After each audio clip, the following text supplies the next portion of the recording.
topic of disinformation, starting from the first masterclass today, titled, Can we agree on a definition of disinformation?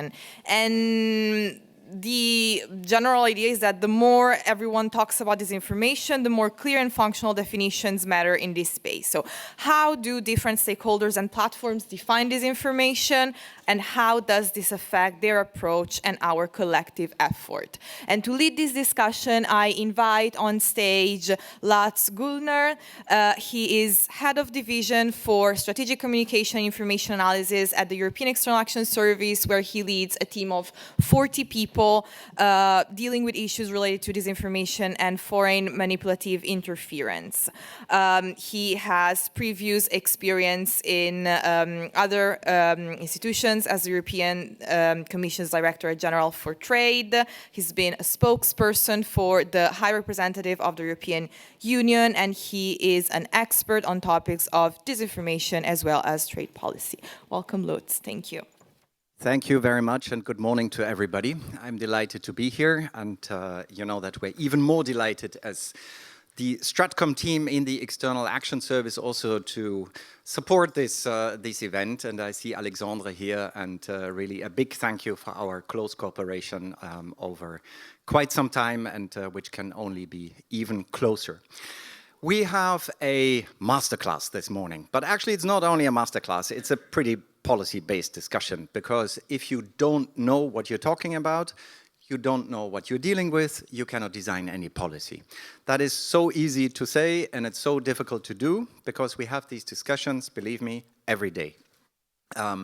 With parliamentarians, with our own network of member states in the European institution, and that's why definitions, methodology is not a technical issue, is a political issue.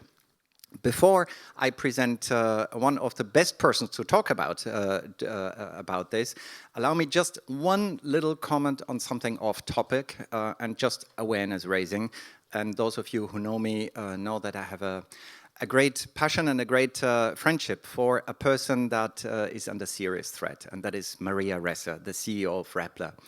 I just wanted to mention to all of you that Maria, who most of you know, Peace Nobel Prize winner of last year, journalist, but also a intimate thinker, let's call it like this, with great knowledge about information operation campaigns, disinformation as a weapon in all forms and shapes, has been indicted already some time ago by the Philippine government.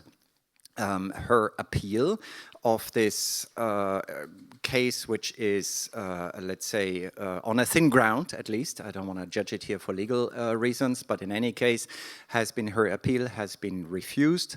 There is now very soon coming the moment where the Supreme Court kind of decides on her future. Not up to me to discuss her case as such, but I just wanted to, all of you, please think about her, think about also her position, and I think it's very, very important that these voices will be out there. Sorry to hijack this, but I think Maria, who has become a friend, is really, it is worthwhile doing this and having this support, in particular here from this crowd. But coming back to the issue, I just said there are a few people who are better placed than Olga to talk about this issue. Actually, I don't need to present Olga because everybody knows her in this room. But maybe three things. Number one, of course, all of you know that she's working for this big company that we all know. She still has Facebook actually on her badge. Actually, it has a different name, as we all know. Olga called it yesterday Vintage. I think I don't need to explain what Olga is doing there because this is pretty well known. What is a little bit less known is that Olga is also an adjunct professor or adjunct assistant professor. I never can remind these titles. Anyway, she's teaching, and that is the most important, at Georgetown. And believe me, I've looked into this, a really, really, really interesting program about influence operations, active measures, about also the history. Some of you know the book of Thomas Rid, etc. I think Olga is very close to this knowledge. So a real expert in this field, and I'm delighted, Olga, to have this conversation with you. Please join me here on the stage.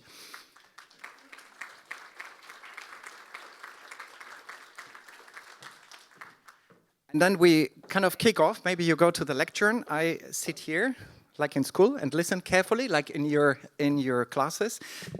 There is a very simple question, and that is, how do we understand it? How can we define it? What is the nature of this? On which basis can we define our policy? Over to you.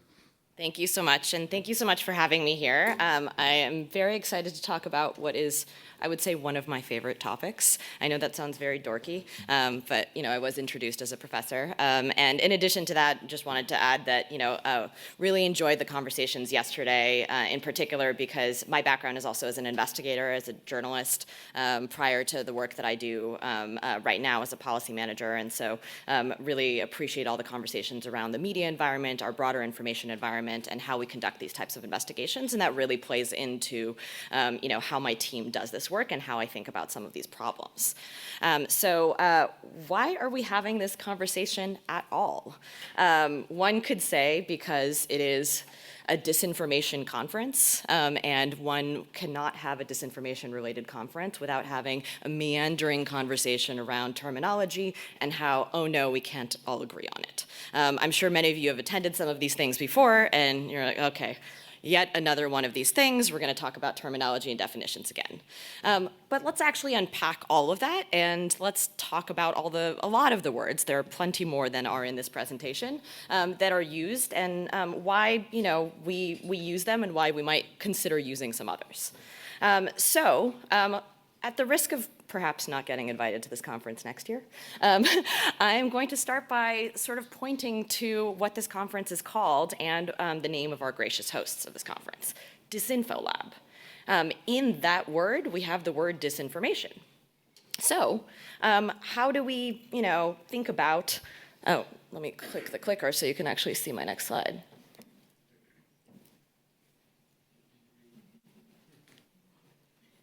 I work at a technology company, so there we go. Okay, so lots of terminology in the space, and in particular, we're here allegedly talking about disinformation. Now, if we think back to some of the conversations that we had yesterday, we were talking about campaigns, about people being co-opted. We were talking about misleading, but not necessarily false information. We were talking about people unintentionally sharing false information. And we were talking about people who fall for hoaxes, maybe people pretending to be people that they're not, but sharing accurate information. Do all of those things fall under the umbrella of the term disinformation? If we're being extremely strict and clinical about what the terminology actually is, probably not. That is an inaccurate use of the term. This is a discussion some of us were having in the cab ride on the way home yesterday. Is an ad telling you that Red Bull gives you wings disinformation? Or is it just really clever advertising? Is a viral post that went viral on the internet years ago telling you can charge your phone using a potato disinformation? Or is it just a hoax? Someone doing it for the lulz? So what about campaigns that are designed to manipulate and deceive, but are relying entirely on accurate information? Do we call that disinformation? Perhaps, perhaps not. Why am I here talking to you about all of this? Perhaps it's because I am sort of become well known for sitting around at some of these conferences and sighing very loudly and deeply and saying, oh no, they're using that word again. Or tweeting about it and complaining and saying, oh no, they put another slash between miss and dis and they mean different things. How could you guys do that? It's terrible. And because, as Lutz mentioned in the introduction, I do teach a course on this subject at Georgetown University, and my entire first lecture is dedicated to a conversation around terminology. The reason for that is one of the problems that we are all trying to solve here in this room is the fact that we want to live in a shared reality. And in order to live in a shared reality, we have to start living in a shared reality of terminology at the very outset, right? What are we actually talking about? What are we trying to solve for? So, back in 2020, the Partnership for Countering Influence Operations at Carnegie published a really wonderful paper, I highly recommend it, about how we define influence. And one of the things that they did in that paper is they actually went through New York Times articles that were about Russian interference in the 2016 election. And in that set of articles, they search for key terms, and they search for how many times they were mentioned, and this is sort of a representation of the results of their research from back in 2019. And you'll see that those articles from the New York Times included fake news, they mentioned misinformation, they mentioned propaganda, they mentioned active measures, they mentioned information war, information operations, influence operations. You get the idea. There's all of these different terms just mentioned in a series of articles about one topic. So why are we having a problem here? There are a lot of terms that are being used to define the space, and in fact, people are inventing new terms, new acronyms, and all these other things all the time. And this inconsistency is not only harmful to the discussions that we're all having in this space, but they're harmful as we're trying to come up with solutions. How do you solve for something if you can't even agree what you're solving for? And moreover, what if you're trying to craft legislation or you're trying to craft enforcement solutions and you're actually trying to use the same hammer to solve 15 different problems? If you don't break them apart, then you're not necessarily going to be successful in addressing them. Maybe the toolbox to address misinformation is slightly different than the toolbox to address malign influence campaigns. Maybe it's slightly different than the toolbox used to address harassment. So the reason we have to define the terms and talk about them is because we want to make sure that we're actually solving the problems that we care about solving. So when we talk about terminology, one of the things that I like to do is break up the terms into a couple different categories. You can sort of place them along a spectrum or even draw a chart, which I sometimes do on the board with my students, which is, you've got terminology that is based on falsity versus accuracy, terminologies that's based around intent or unintentional information sharing. And also you have a sort of breakdown you can do based on content-based terminology versus campaign or concerted effort-based terminology. So let's start with the content-based terms. So obviously we're here at the Disinfo Lab conference, so we're gonna start with disinformation. So disinformation is a term that can be defined as false information that is spread deliberately in order to deceive. And it comes from the Russian word disinformatsiya, which was allegedly, now this is, I'm not trying to spread a rumor here, coined in the Soviet Union in 1923 by Stalin himself, but there are actually dissenting views even on that subject, whether he was the one that came up with the term or not. So you can debate that in the coffee break. But note that the key to that definition is the information itself being false, right? That is the actual formal definition of that word.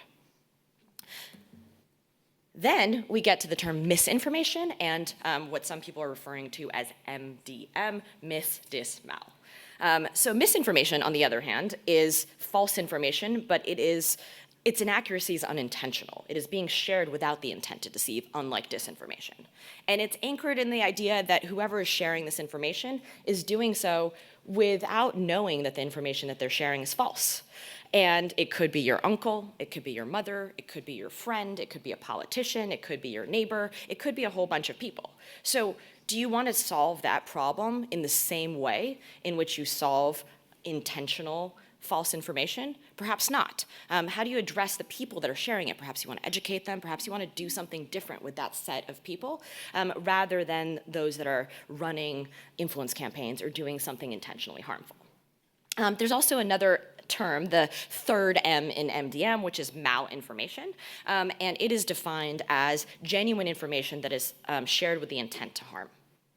So all of these terms that we've just been talking about, and I really credit and appreciate some of the work from First Draft around definitions, and they have a whole glossary that you can go and read about terminology if you want to dork out about it. But they sort of break down things also along a spectrum, and they think about all the ways in which we as a society lie. We make things up, we unintentionally lie, we have satire. There's all these different ways in which lies are conducted. And I would argue that the terms misinformation and disinformation, there are several problems with them. And there are several problems that I think a number of people, experts in the space, would agree upon. First of all, they are content-specific terms. They don't describe or don't help us describe concerted efforts or campaigns because they're focused on individual piece of content. It's the binary. Is this true? Is this false? And yet the differences between the two terms are rooted in intent, which is also very hard to define. Second, the two terms, misinformation and disinformation, are anchored in the concept of truth. And truth versus falsehood, assessing content.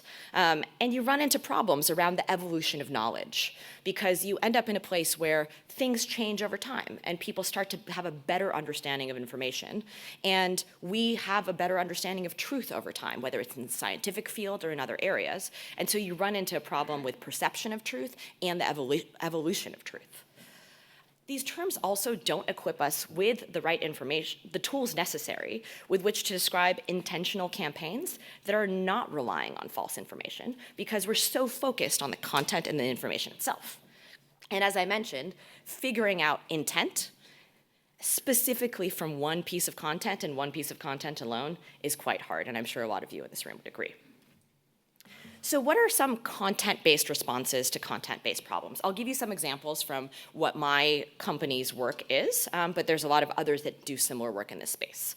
Meta's approach to this, and to disclaimer, this is not the focus of my team's work. It's not my area of expertise, but it is something that our company works on. So our approach is this remove, reduce, inform framework. Removing accounts for violating community standards, reducing the distribution and sort of changing the algorithm to make that content less widely shared if it is suspected to be false, in queuing that suspected false content for fact checkers so they can review it. And the important inform piece of all of that is sharing information with people so they can make better decisions about the information they're consuming. And that can fall into a number of different categories. That includes information around information centers, surfacing fact checks for people to be able to see information. That includes information centers like the COVID vaccine information centers that provided local health authority verified information or local election authority information around election time periods and things like that. Those are ways in which the public can be better informed so they can make better decisions about what information they're consuming. So if we step away from content-based terminology, what do we do and what terms do we use to define campaigns or concerted efforts that when the content-based terminology fails us in that regard?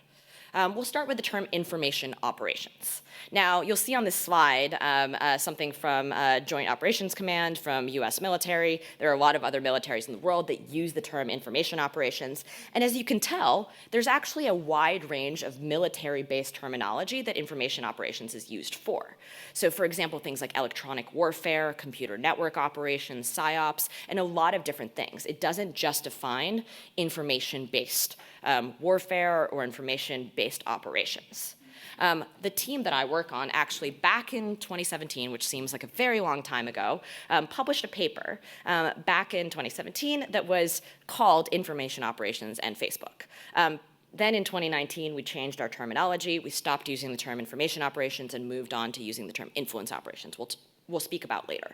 Our colleagues over at Twitter still use the term information operations, and there are others across this space that still use that terminology. And as you can see in the screenshot of the conversation between Yoel and Nathaniel, there is still a hot debate around whether we should be using the term information operations or influence operations or any other terminology. So the debate rages on not only in this room, but also online on a regular basis, people trying to figure out what is the most appropriate term to use.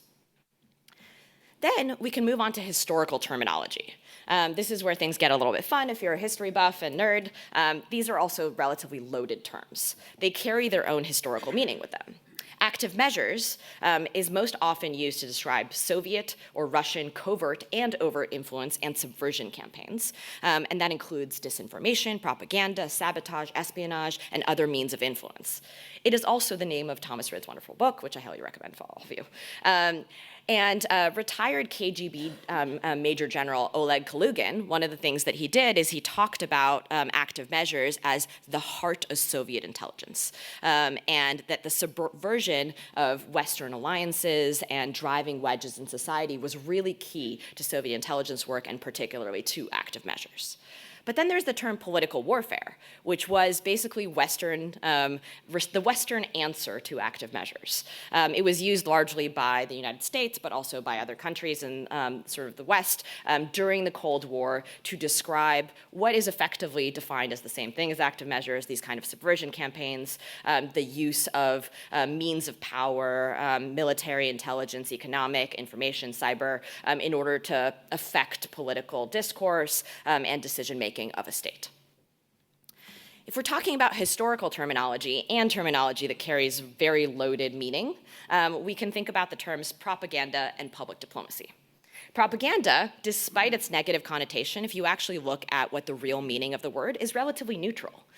So we've all sort of grown up in this world where we think propaganda is a term that we should be using to describe all of these malicious campaigns. But ultimately, what it really means is to disseminate or promote particular ideas. That's all. That's all that it means. But it carries a wide range of meanings for a lot of different audiences, which is one of the reasons it's also not that useful when you're trying to craft responses, enforcement mechanisms, because how do you find all that propaganda? What do you do about all that propaganda? What makes it bad? Because it's just people amplifying information online. All of us are probably tweeting about this conference and amplifying it and disseminating information using the hashtag, right?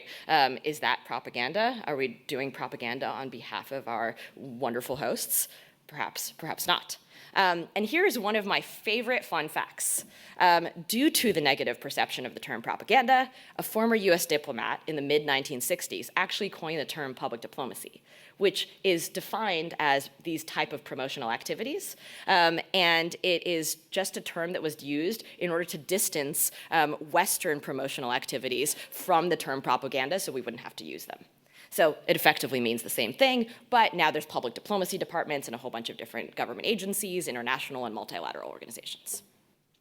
So finally getting to the term influence operations. For the purposes of my team's work, this is the thread that brings all of the issues that we're trying to address outside of the content space together, is really the desire to influence somebody.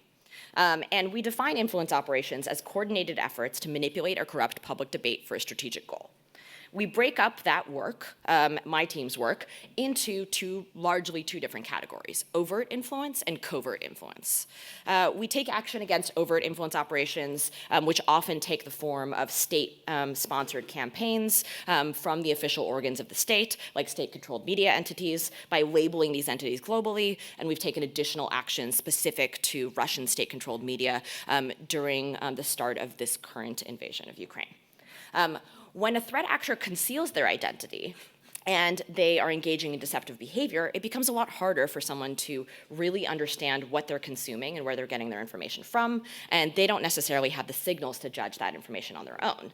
That's when you sort of take a harder hammer, or we do, in order to address those types of campaigns, and we take down these coordinated networks that are engaged in this deceptive, manipulative activity under a policy that is now famously known as Coordinated Inauthentic Behavior, CIB.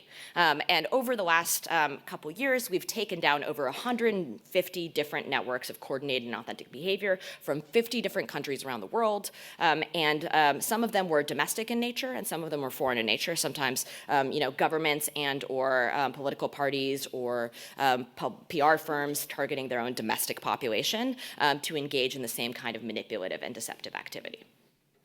So how did we actually go from that term disinformation, influence operations, to CIB? This is one of my favorite stories because I was privileged to be involved in some of these conversations in the early days as an investigator who was leading our work on Russian influence operations, and in particular, the Internet Research Agency.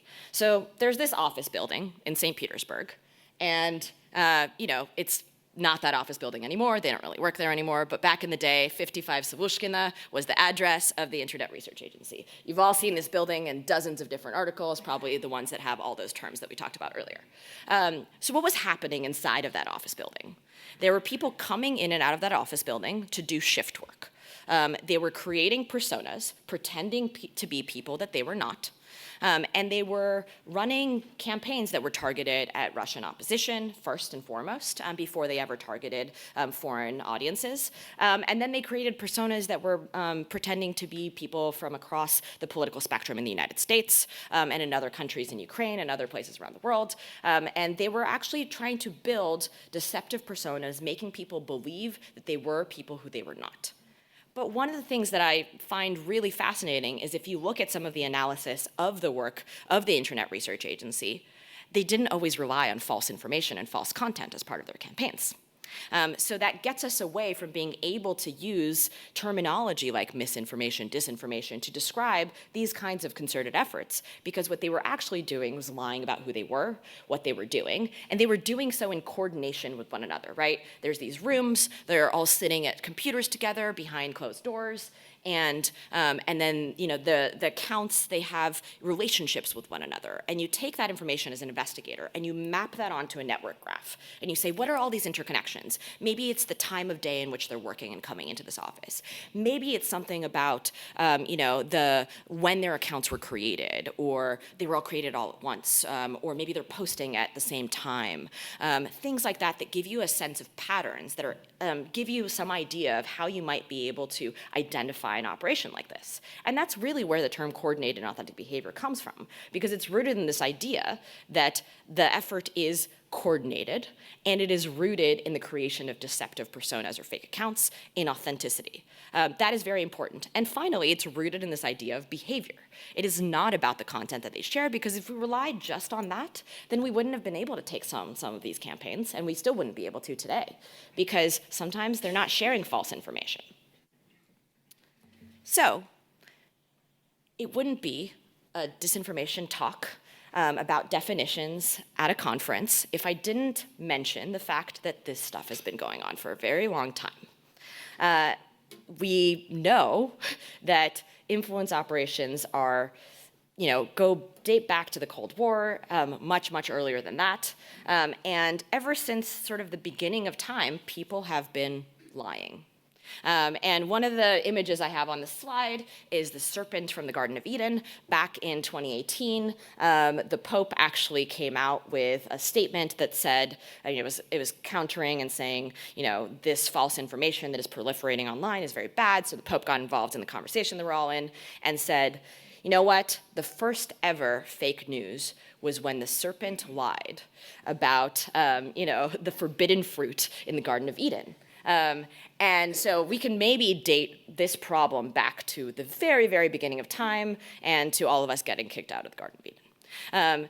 But we've also, as a human society, have been sharing information with one another and using the technology and the means necessary to share that information quickly and effectively since the beginning of time.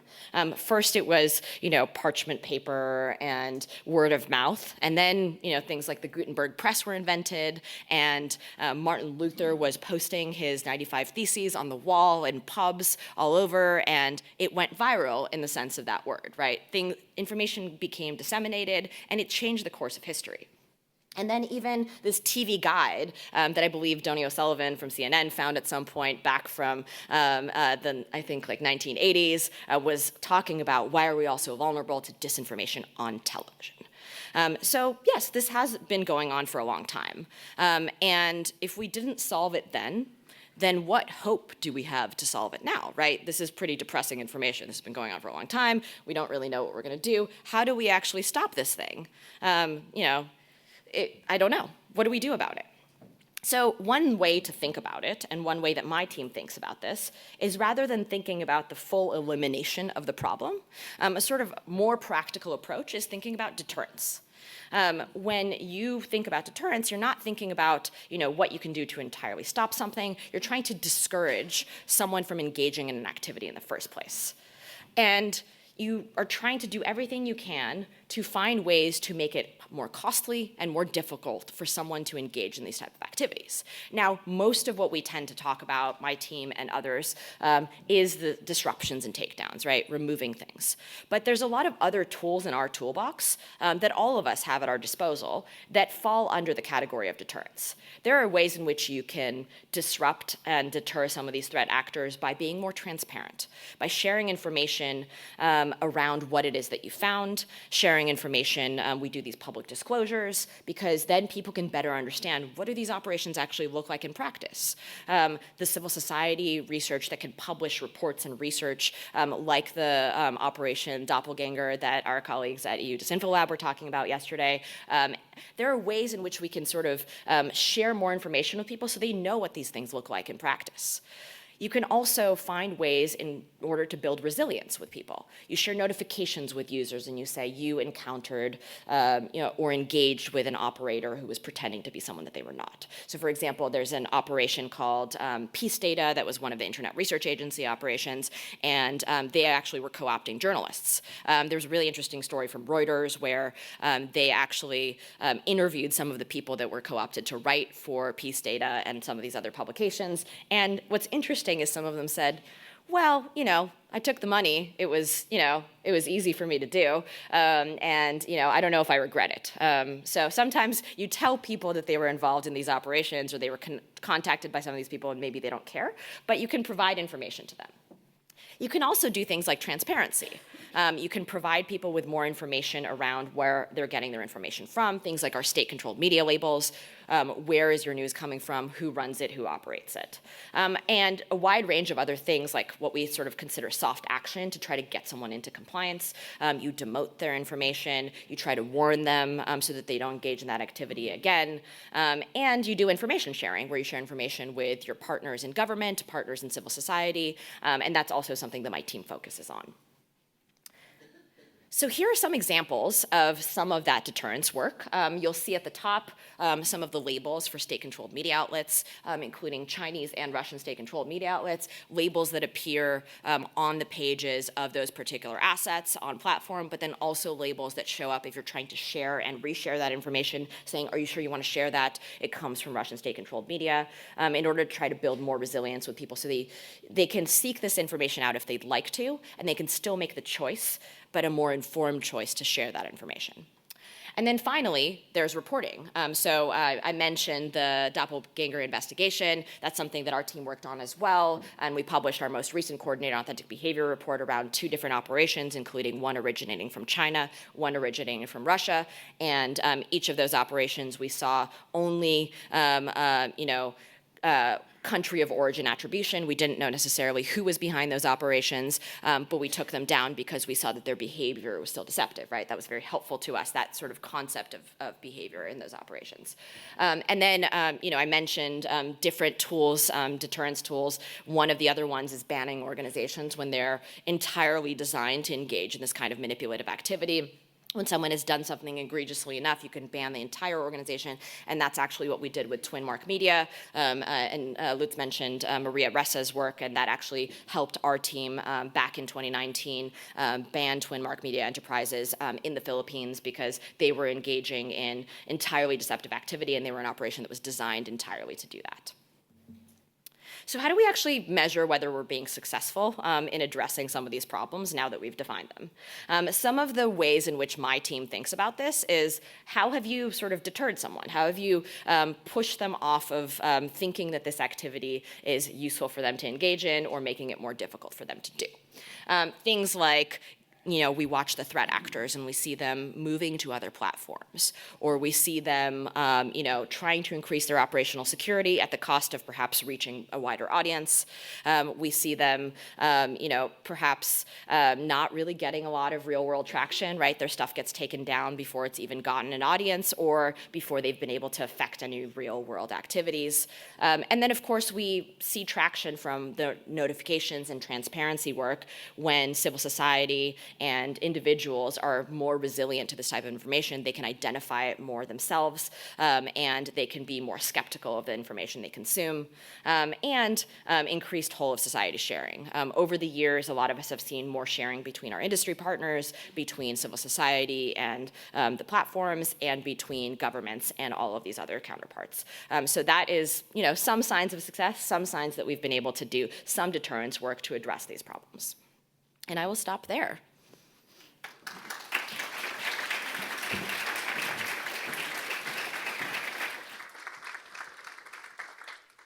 Thank you, Olga. Again, this is not a masterclass. It's the basis for everything that we're doing, actually, because, again, sorry to make this point a couple of times, if we don't know what the problem is, we cannot solve it. And I think we are all in this situation. I would have a million comments and questions. I'm not doing this. I will stick to 3 because we also want to have a conversation. But let me just do one kind of commercial break in this, because my team, and they are here, there's Sabrina Spieleder, there's Patrice Wang, and there are others here in the room. We've done a lot of work on this.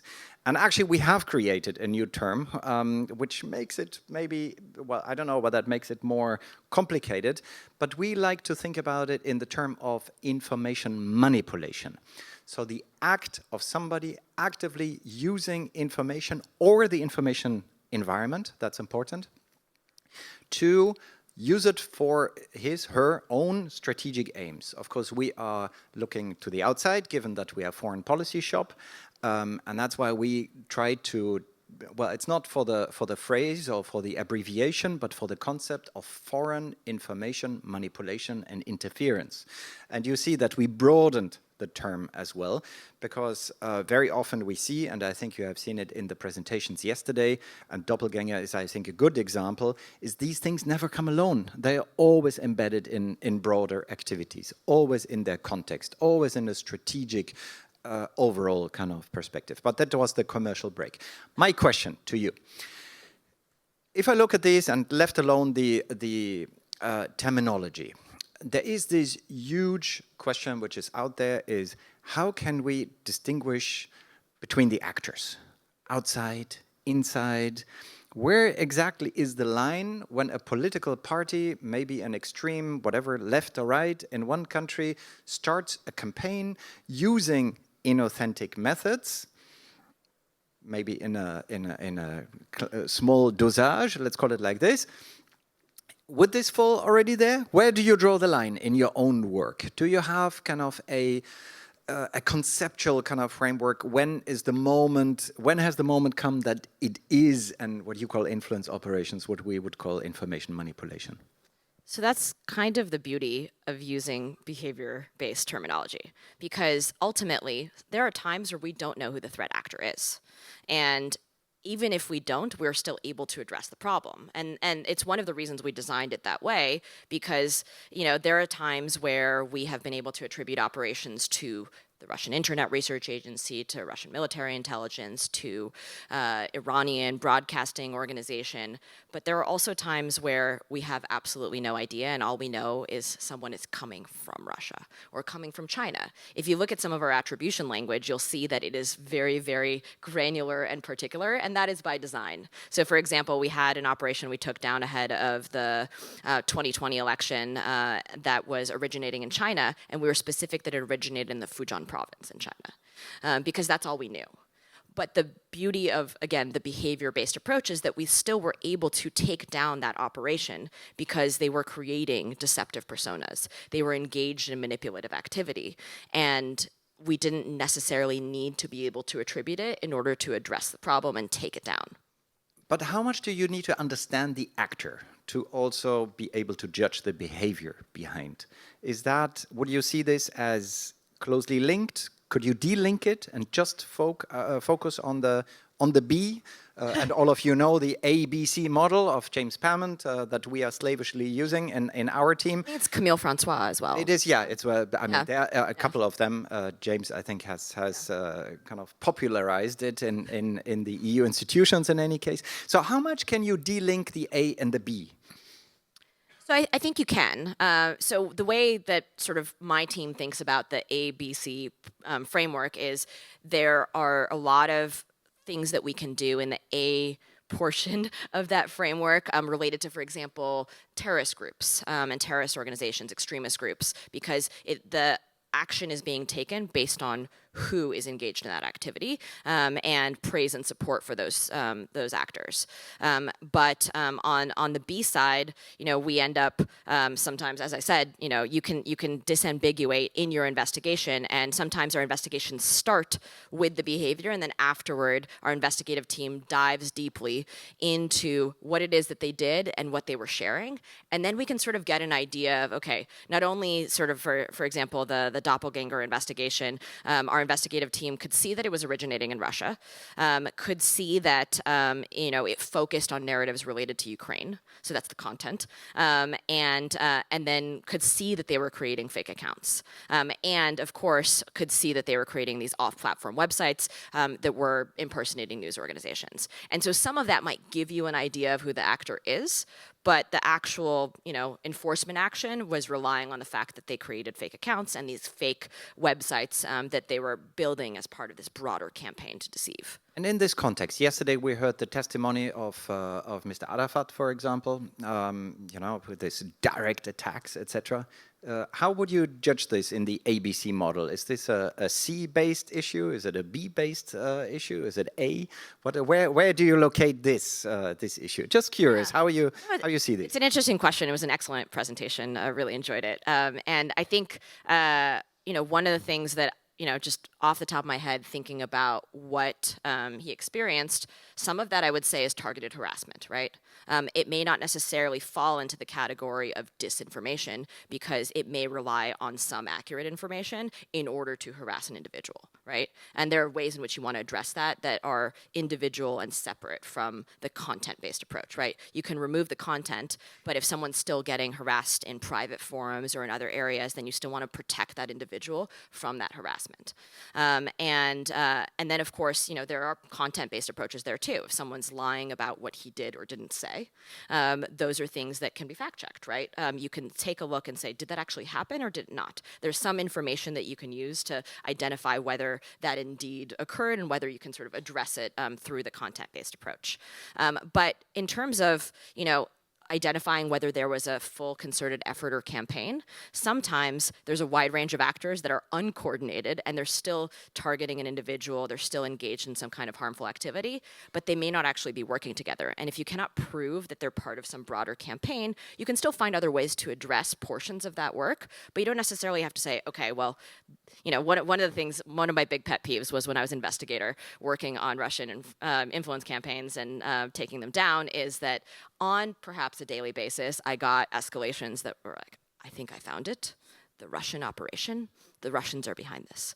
And 90% of the time, there wasn't actually any evidence of that, right? And it was very frustrating because people were so confident that what it is that they found was originating in Russia, because only Russia engages in these type of activities, right? Of course not. And so, I think sometimes we have to get away from the fact that everything is some, conspiracy or some campaign. Sometimes there's a series of individuals that we can't connect to one another, but we can still address surgically some of the problems that exist in the content space, the actor space, and the behavior space. We need an objective model which allows us to disentangle kind of political beliefs, first-glance judgments with real data. And I think also looking at the colleagues here of the Disinfo Lab, one of our first cooperations was exactly on this EP Today publication, which looked like a classic Russian kind of operation, and it turned out to be quite different, and that is a good reminder. I have a last question here on the podium, and then I would like to turn to you. And actually, coming to the last slide, you determined kind of what are success factors, and I think absolutely spot on. We cannot solve the problem of disinformation, but we can build mitigating factors. And you mentioned one thing that is a big issue at the moment in our discussions: costs for disinformation actors. So what, in your view, are the top 5 or whatever, or top 3 or whatever, even if you have more, what are the measures that a civil society or an institution can take to make it harder for these people, and more costly in particular, for these people to operate? So there's a number of different measures that a lot of different players in society can take. When we think about the ones that we can take at Meta, we're thinking about, okay, well, if you can take the fake accounts down as quickly as possible and identify them, then the sort of, you can think about the kill chain, which is a concept used in cybersecurity, for those of you that are unfamiliar, where you're thinking about the steps someone needs to take in order to build an operation, right? First, they need to create accounts, build an audience, do market research. So there are various steps along that kill chain where you can intervene and try to raise the cost for someone. You make it more difficult for them to create fake accounts because you can catch them more easily. So they have to work a little bit harder. It takes a little bit of extra time. They're sitting in there at the troll farm and they're like, okay, I got to backstop this persona a little bit more, got to build a few personas on other platforms, maybe use an image from, steal a couple photos from Contacte and then use that to, make my profile look more believable instead of just using one. Sometimes using GAN images can actually be bad for these threat actors because we're all noticing them and we're like, well, that's, that ear doesn't match that guy's face. So obviously we should take it down. So you're making it difficult for them to even sort of start the operation. So that's, one step. Another is some of this public disclosure names and shames them, right? They're put in a position where they are being publicly called out for engaging in these activities. One caveat I will add to that is, in particular, sort of a lot of my focus has been on Russian threat actors. I will say that sometimes this is sort of my own theory, is I believe that the Russians would like to be found and would like to be publicly identified because it sort of helps build up their cachet and makes their work seem more popular and successful Perception than it is. hacking. Exactly. Yes, I do love that term, perception hacking. There's a really good story from the 2018 midterm election where they posted this video where they were pretending like someone was a whistleblower from the Internet Research Agency, and that he was coming out and saying, I, interfered in the 2018 midterm election, and, I was working for this troll farm. And it's very clear if you watch the video that he's still in Russia, and because he's got the sort of KFC bucket from the Russian KFC when it still existed there, and among a number of other signals. And so, and what they were trying to do is make it seem like they had run a really successful operation. They published this website that in all caps was shouting at everyone and saying, dear American citizens, you are powerless against this. Your intelligence agencies, your social media companies are all powerless. They can't stop this. We created fake accounts. And so they were actually trying to make their operation seem more successful than it was by engaging this type of perception hacking. But I know that was a bit of a detour from your question, so I will stop. No, that's absolutely. I would like to turn to the room. Would take 3 questions, maybe. Sorry, there are more than 3. I will start over there, then the lady here, and then kind of maybe there in the back. Thank you. Please identify yourself as well. Guran Georgiev, I work as an analyst at the Center for the Study of Democracy, a think tank based in Sofia, Bulgaria. I wanted to ask in particular about CrowdTango, sort of put you on the spot as well, because it's become key to not just analyzing and countering disinformation, but also to studying how virality works and how how knowledge is weaponized in general. But so what is the future of CrowdTango? And I ask this understanding fully well how frustrating it could be when sometimes data collected, provided by you, can be used in sort of, it can be used in bad research, but then it can also be used in very good ways. Thank you.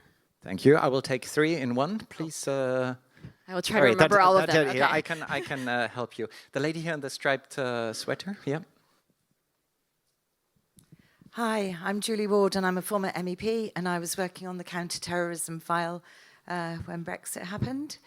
I'm very taken with your use of the word deterrence, and I want to know how we can deter Facebook from causing inadvertent harm. And I say this as somebody whose country was subject to interference and harm through Cambridge Analytica.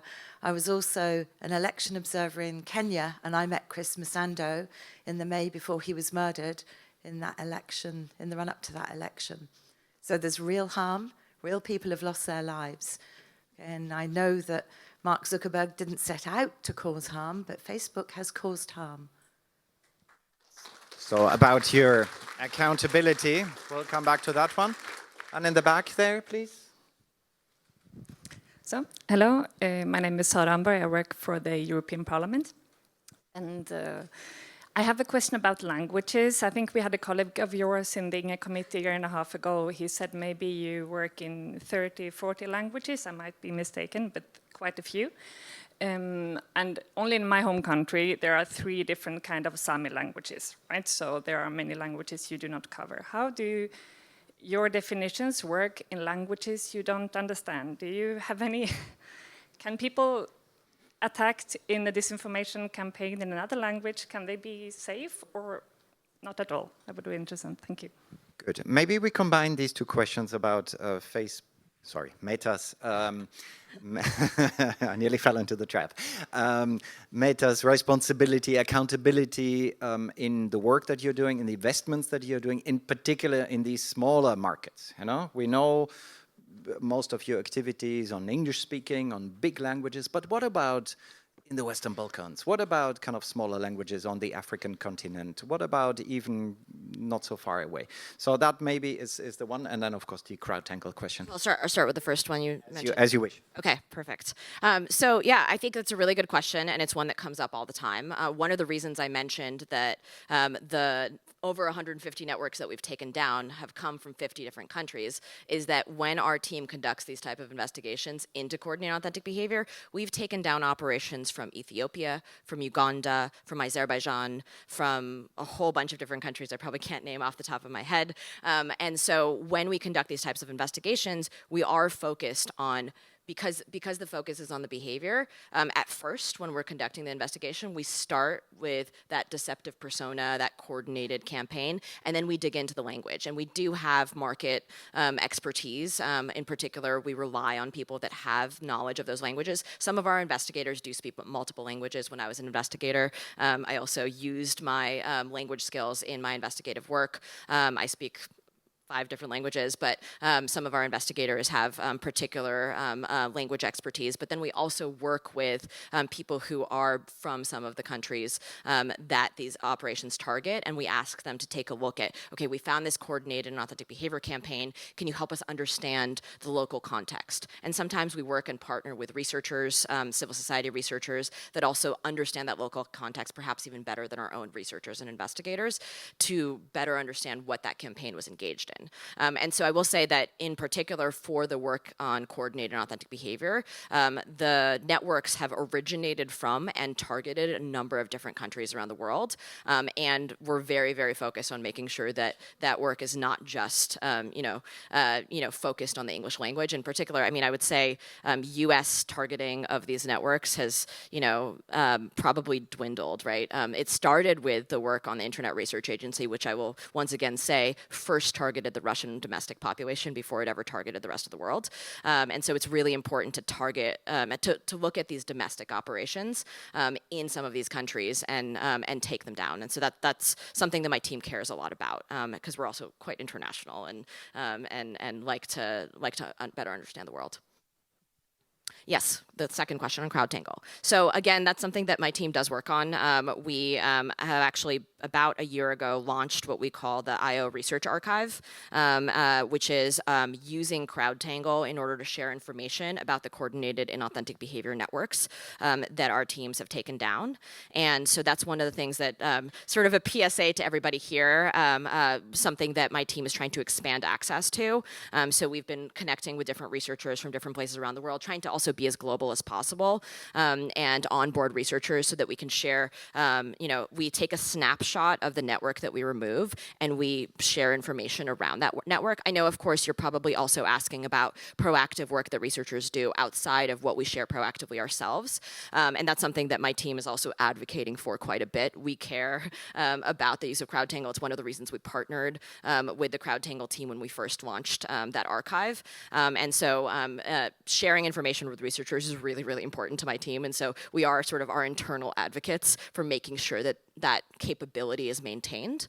And so I don't want to flood myself with too many requests, but I will say PSA, like I would love to talk to any of you that are interested in some of that archiving and research work because something my team is really passionate about and would love to share more information with some of the researchers that are in the room. We're nearly 15 minutes over time already, and I see Alexandra and Gary getting a little bit kind of itchy here.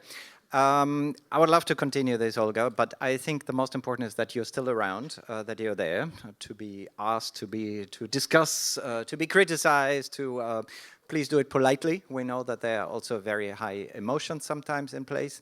I just want to say two things to summarize this. I think the key to addressing the issue of disinformation is to avoid this pure and only focus on content. If we only look at content, we will fall into the trap of having a dichotomy between good and bad, true and false, black and white, and we will never get out of this. And it's quite dangerous in my view as well. So this broadening with behavioral, kind of focus on more behavioral issues, maybe with a combination even of the actor, is the only way how we can get out of this political dilemma. And that would also allow us, and that is my belief also in the work that my team is doing, that would allow us to get out of the political dilemma. The question that I get very often, we talked about this, is in your work against disinformation, you automatically reduce the freedom of expression. You automatically infringe on the freedom of expression because you will put in place kind of measures that will stop people from saying something. And I say, no. Actually, in our approach is exactly the opposite. We want to safeguard the freedom of expression in the way that we want to squeeze out these manipulative practices that actually give not only a wrong perception of what is being discussed, but also by the false identities, by all the forms of amplification, etc. If you want to know more about our approach, there is Patrice Wangen, who is there in the corner, who's not even looking up. I got him kind of checking his accounts. He will tell you everything about our work on TTPs, on techniques, tactics, and procedures that we're using. Olga, thank you very, very much. Thank you so much for having me. And back to the organizers. Thank you.